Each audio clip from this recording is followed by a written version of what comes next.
आध्यात्मिक प्रश्न उत्तर में प्रश्न है, ईश्वर का नमूना क्या है? उत्तर है, ईश्वर का नमूना जीव आत्मा है, क्योंकि ईश्वर भी नित्य एवं निर्विकार है और जीव आत्मा भी नित्य एवं निर्विकार है। परंतु जीव आत्मा प्रकृति के वश में हो जाता है और ईश्वर प्रकृति के वश में कभी हुआ नहीं, है नहीं और होगा भी नहीं। सबको अपनी सत्ता का अनुभव होता है कि मैं हूँ, इसमें न तो कभी संदेह होता है कि मैं हूँ या नहीं। न कभी परीक्षा करते हैं और न कभी अपनी सत्ता के अभाव का अनुभव होता है। शरीर पहले भी नहीं था और बाद में भी नहीं रहेगा, पर अपनी सत्ता की तरफ ध्यान देने से ऐसा अनुभव नहीं होता कि मैं नहीं था। हाँ, इस विषय में पता नहीं है ऐसा तो कह सकते हैं, पर मैं नहीं था ऐसा नहीं कह सकते, क्योंकि अपनी सत्ता के अपने आप के अभाव का अनुभव किसी को भी नहीं होता। वर्तमान में भी शरीर प्रतिक्षण अभाव में जा रहा है, मिट रहा है, अपने से अलग हो रहा है, पर मैं अभाव में जा रहा हूँ ऐसा अनुभव किसी को भी नहीं होता।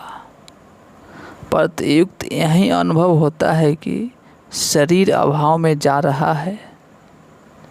शरीर के अभाव का अनुभव वही कर सकता है जो भाव रूप हो, नहीं कोई जानने वाला है, रूप ही हो सकता है। अतः सिद्ध हुआ कि शरीर के अभाव को जानने वाला स्वयं जीव आत्मा भाव रूप सत्य रूप है। देखने सुनने में समझने में जो कुछ संसार आता है वह पहले नहीं था, बाद में नहीं रहेगा और वर्तमान में भी निरंतर अभाव में जा रहा है। संसार जैसा कल था वैसा आज नहीं है और आज भी 1 घंटे पहले जैसा था वैसा अभी नहीं है।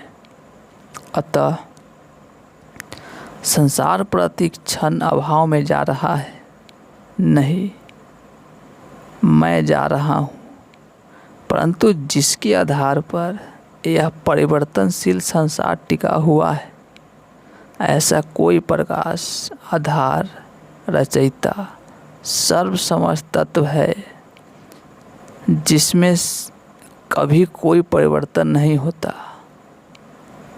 संसार में देश, काल, वस्तु, व्यक्ति, परिस्थिति आदि का जो कुछ परिवर्तन होता है वह सब उस परिवर्तन रहित तत्व में ही होता है।